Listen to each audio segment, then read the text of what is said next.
본문을 보면 예수님이 생명을 또 살리시고 난 뒤에 아주 친절하고 사랑스러운 모습을 보시게 되는데, 우리 주님이 제자들을 부르시는 장면이 또 나옵니다.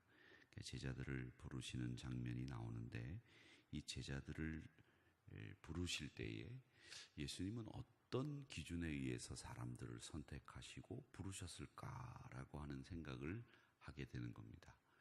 우리는 사람을 뽑을 때 그 사람이 어떤 사람이었으면 좋겠다라고 하는 기준을 그 공동체라든지 사람마다 다 가지고 있습니다. 그 기준 중에서 제일 중요한 기준은 뭐냐면 그 사람이 얼만큼 성실한가, 그 사람이 얼만큼 정직한가, 이런 기준은 어디에서나 다 통용되고 또 어디에서나 다 원하는, 내가 곁에 두고 썼으면 하는 사람들의 기준입니다.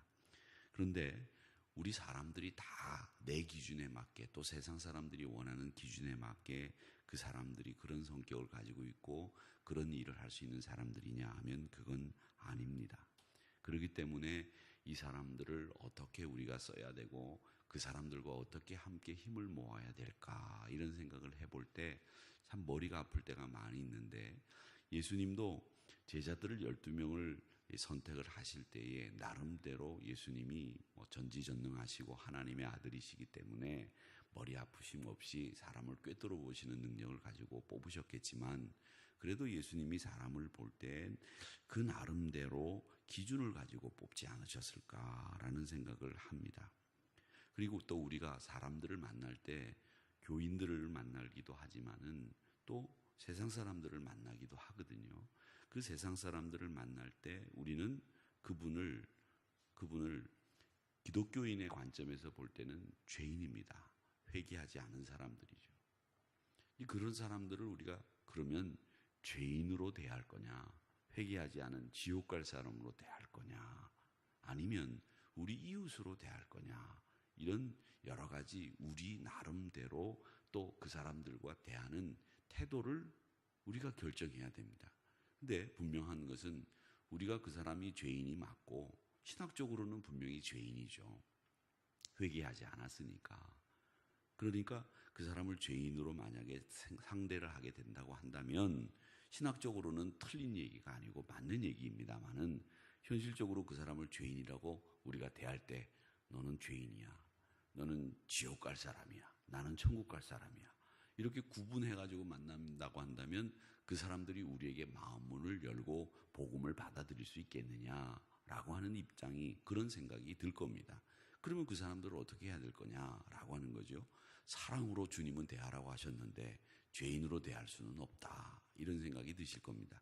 그렇게 하면 그 사람은 하나님이 그 사람도 사랑하셨고, 비록 지금 그가 예수를 영접하지 않고 죄인의 상태에 있지만 내 말을 듣고 복음을 영접하고 예수 그리스도를 영접하고 복음을 믿고 언젠가는 주님의 품으로 돌아올 하나님의 자녀로 바라보고 우리 이웃으로 바라보고 상대를 하는 것이 맞지 않겠느냐라고 하는 생각을 여러분 하시게 될 겁니다.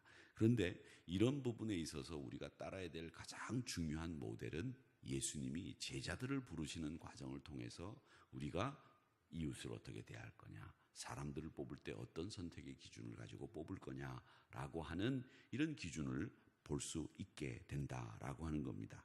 근데 성경을 읽으실 때마다 예수님이 만나는 사람의 모습을 보면 그 모습을 만나시는 모습들을 볼 때마다 우리가 많은 걸 배우게 되는데, 오늘 보니까 14절에 레위를 만나시는 장면이 나옵니다.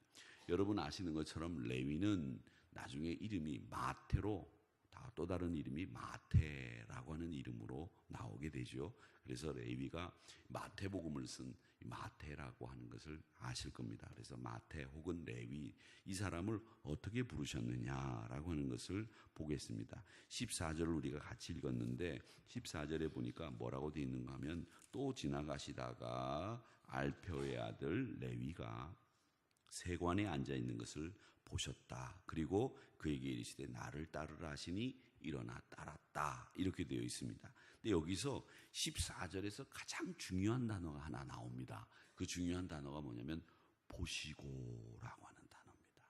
보시고. 이 단어는 우리가 그냥 눈으로 쳐다봤다라고 하는 말도 되지만 관심을 가지고 그를 유심히 봤다라는 말이에요. 유심히 봤다. 여러분, 사람을 그냥 이렇게 스쳐 지나가듯이 말을 타고 달리면서 주마간산하듯이 이렇게 쳐다보는 게 있고 사람을 유심히 보는 게 있죠. 머리부터 발끝까지 찬찬히 이렇게 살피는 경우가 있지 않습니까? 여기 보시고라고 하는 말씀은 아주 보통 일이 아닌 것입니다. 그래서 관심을 가지고 유심히 봤다라고 하는 겁니다. 유심히 볼 때가 있지 않습니까? 그래서 이 유심히 봤다는 건데 이 유심히 봤다라고 하는 말 자체가 당시에는 보통 일이 아니었습니다. 왜 보통 일이 아니었느냐? 세리라고 하는 직업은 유대인들이 당시에 가장 혐오하는 직업이었습니다. 예전에 제가 어릴 때도 보면 저희 아버님이 이렇게 세무에 관련돼서 일을 하시거나 사람들을 만날 때는 좋은 감정으로 안 하시는 것을 제가 늘 봤습니다. 근데 세무 일에 관련돼 있어서 세리라고 하는 것은 요즘처럼 기준이 있는 것도 아니고 또 세금을 거두는데 무슨 룰이 있어가지고서 사람들을 배려하고 많이 가진 사람에게 많이 가진 사람이 적게 가진 사람들에게 이 분배하는 일을 하는 아주 국가의 중요한 기능 중에 하나인데 이걸 옛날 로마 시대에는 형평에 맞게 그리고 많은 사람들이 골고루 혜택을 받을 수 있는 세리 역할을 하지를 않았다는 겁니다.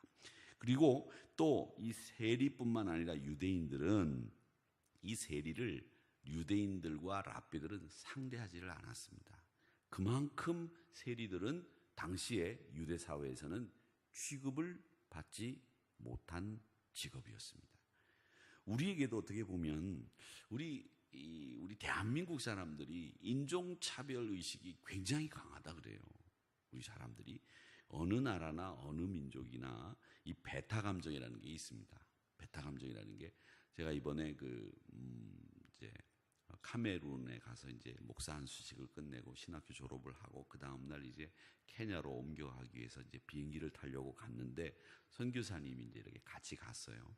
그래서 짐을 붙이려고 하는데 짐 붙이는 데가 이쪽인가 저쪽인가 이렇게 물어보기도 전에 이제 이쪽이 오픈이 돼 있으니까 그쪽에 짐을 붙이려고 이제 이렇게 올렸는데 그 사람들이 저쪽에다가 올리라고 하는 거예요. 그 사람들 자기 기분대로잖아요. 분명히 열어놓고는 안 돼도 자기 하기 싫으면 안 하고 아프리카 사람들이 그래요. 오픈이 돼 있으니까 거기다 짐을 올렸는데 나는 안 한다. 저쪽에다 놔라. 그러고 난 뒤에 카메룬 그 사람들이 쓰는 그 원주민 언어로 이제 욕을 했나 봐요. 저를 욕을 한 거죠. 중국 놈이 말이지. 여기서 하는지 저기서 하는지 어디서 여는지 잘 모르고 아무데나 갖다 놓는다고. 카메룬에 중국 사람들이 얼마나 많은지 몰라요. 그러니까 저도 중국 사람 같이 생겼는지 저 중국 사람 같이 생기질 않았을 텐데 중국 사람 같이 생겼는지 저를 중국 사람으로 취급하고 욕을 한 모양이죠. 근데 선교사가 그 말을 알아듣잖아요. 저는 그 사람들 원어민들이 쓰는 말을 못 알아들으니까 선교사가 알아들은 거예요. 그리고 너 왜 욕하냐 이렇게 그 나라 말로 싸우는 거예요. 그래서 저는 느닷없이 저쪽으로 이제 그 친구가 영어하고 자기네 말하고 이렇게 같이 섞어서 쓰니까 그래서 나는 그 저쪽으로 가라는 말만 듣고서 이제 저쪽으로 갔는데 선교사는 그 사람 말을 알아듣는 거죠. 그래서 너 왜 우리한테 욕하냐? 그래서 싸우는 거예요. 그래서 제가 선교사 보고 야, 저 친구들 못 알아들으니까 욕할 수도 있는 거야. 그런데 그 카메룬 사람들이 그렇게 동양 사람들이나 이 자기가 마음에 안 드는 사람에 대해서 굉장히 그 배타적이고 그 이렇게 막 함부로 대하는 이런 감정들이 굉장히 강하대요.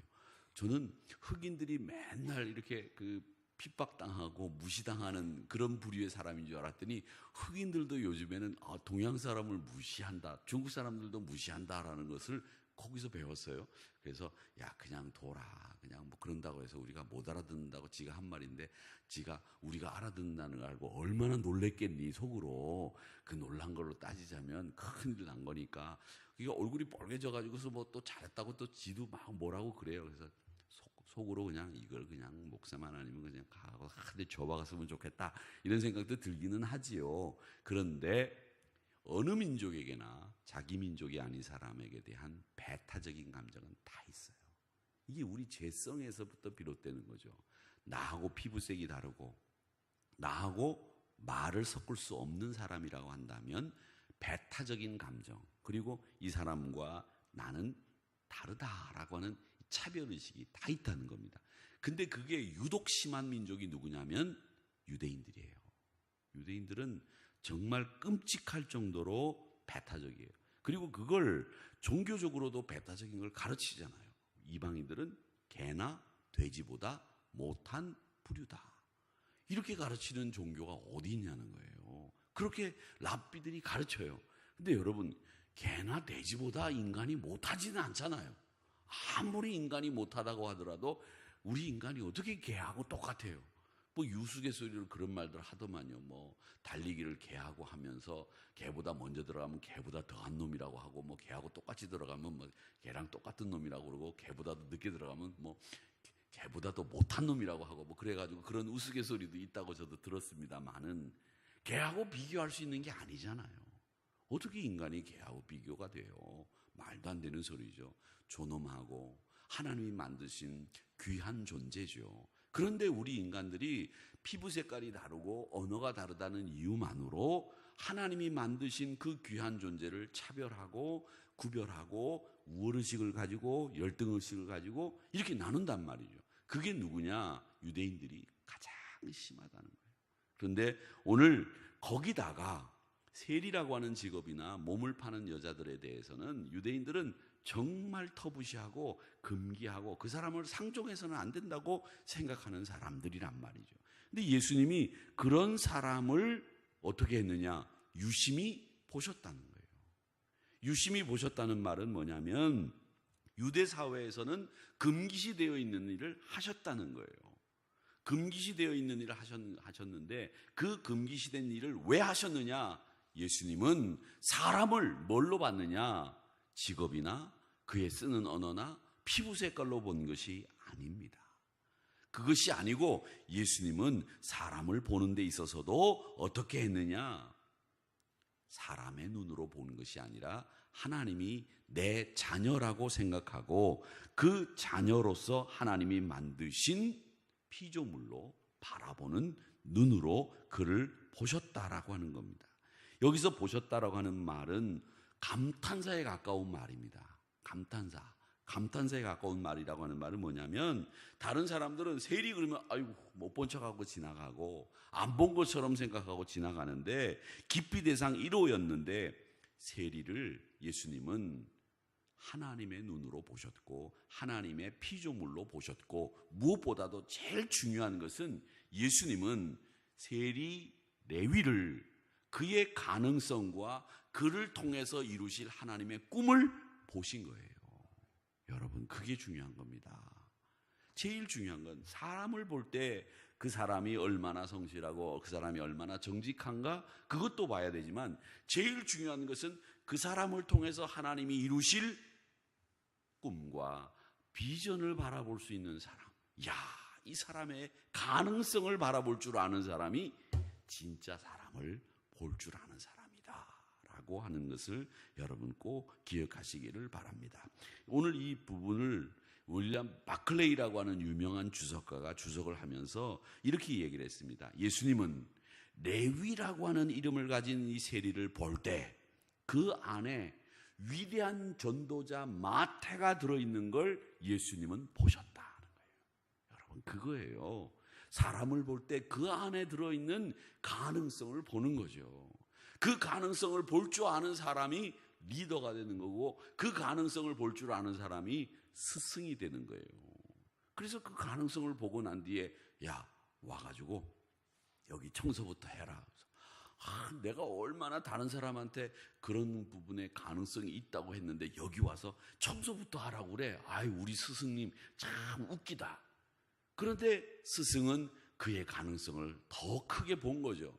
그래서 겸손하게 청소부터 시키고 사람들을 섬기는 일부터 시킨 다음에 그에게 나중에서야 그가 자기의 능력이 별거 아니다라는 걸 깨달았을 때 본격적으로 그에게 자기의 기술이나 자기의 무술을 전수하기 시작하지 않습니까? 그거 보면 다 보면 무술 영화에도 보면 다 그런 공식이잖아요. 맨 처음에 탁 올라가면 스승이 무시하잖아요. 야, 가서 넌 여기 와서 배우지도 말라. 그러면 스승님 제가 한 수 배우기 위해서 왔습니다. 막 애걸복걸 하잖아요. 그럼 나가라고 자꾸 내치잖아요. 그러면 이 친구가 막 청소도 하고 막 빨래도 하고 그러는데 혼자 빨래하고 청소하면서 그런 생각하잖아요. 야, 내가 얼마나 싸움을 잘하는데 말이야. 내가 여기 와서 말이지 산속에서 청소나 하고 앉아있냐 말이야. 그러면서 혼자 불만이 막 이렇게 가득 차 가는데 그때 스승님이 한 대 내리쳐가지고서 정신 차리게 한 다음에 열심히 하다가 스승님이 어느 날 따라오라고 그래서 따라가 보니까 한번 쫙 하니까 나무가 막 팍팍 넘어지고 막 그러니까 너도 한번 해보라고 그래서 기술을 가르쳐 주니까 확 하니까 나무가 막 넘어가고 그러잖아요. 그 다음부터 스승님한테 배우기 시작하는데 얼마나 열심히 배워요. 슉슉 하면서 배우고 그런 다음에 다 배우고 난데 이제 내가 너한테 다 가르쳐줬다. 내려가라. 산을 내려가라. 그리고 아버지의 원수를 갚아라. 무술 영화의 스토리가 그런 식으로 나가잖아요. 여러분 제가 무술 영화 많이 봤다는 거 말씀드렸죠. 그리고 무술 그 소설을 제일 많이 쓴 사람 김용이라는 사람 제가 좋아한다는 말씀을 드렸는데 그렇게 하는 그 룰을 여러분 그게 어디에서나 사실은 영화에서 나온 룰이지만 그런 룰이 스승은 그 사람의 가능성을 봤기 때문에 처음부터 청소시키고 섬기는 일을 시킨 거죠. 그 사람의 가능성을 안 봤다면 데리고 제자로 삼지도 않았을 거예요. 그러니까 모든 이 제자를 삼을 수 있는 스승이 될 수 있는 사람은 어떤 사람이냐? 가능성을 보는 거예요. 가능성. 그러니까 나중에 이 마태는 이름이 뭡니까? 뜻이 하나님의 선물이라는 이름의 뜻이에요.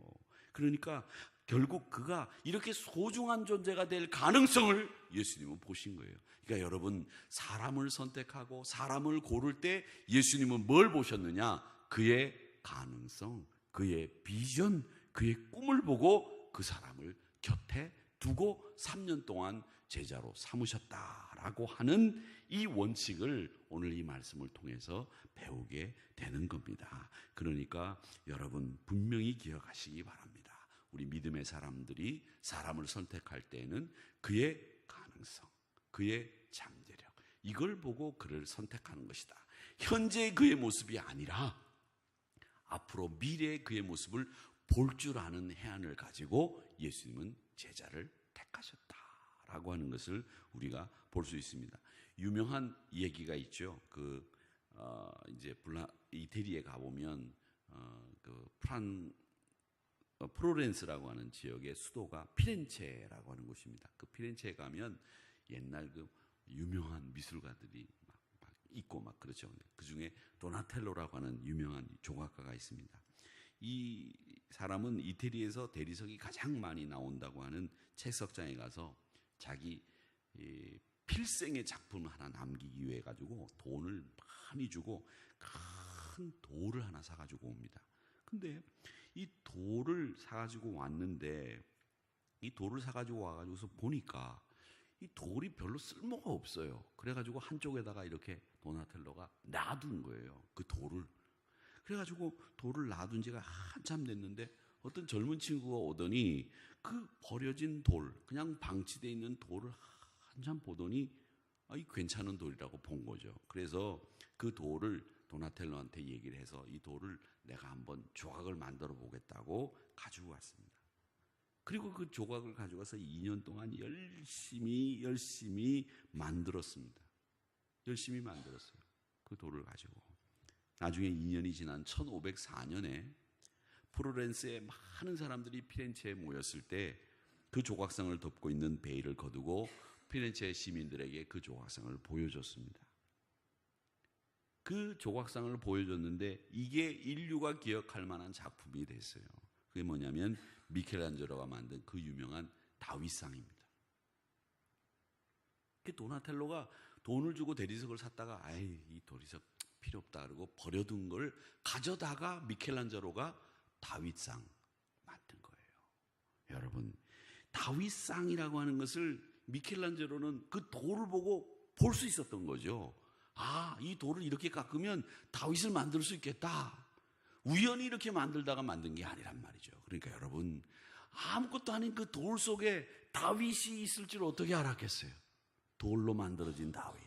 여러분, 그러니까 그 속에 들어있는 가능성, 그 속에 들어있는 다윗을 볼 줄 알아야 사람을 제대로 뽑을 수 있다라고 하는 겁니다. 저도 그걸 완벽하게 볼 수 있는 사람이 되기 위해서 애를 쓰고 있지만, 저와 여러분, 예수님처럼 제자를 부르실 때 그 안에 들어있는 마태복음을 쓴 마태를 바라볼 줄 아는 여러분의 시각, 그것을 여러분도 키워나가셔서 예수님처럼 여러분 곁에 두곳을 좋은 동료, 이웃, 그런 분들을 많이 만나시고 복된 만남을 통해서, 관계를 통해서 여러분의 삶을 아름답게 꾸며가시는 저와 여러분이 되기를 주님의 이름으로 축원합니다.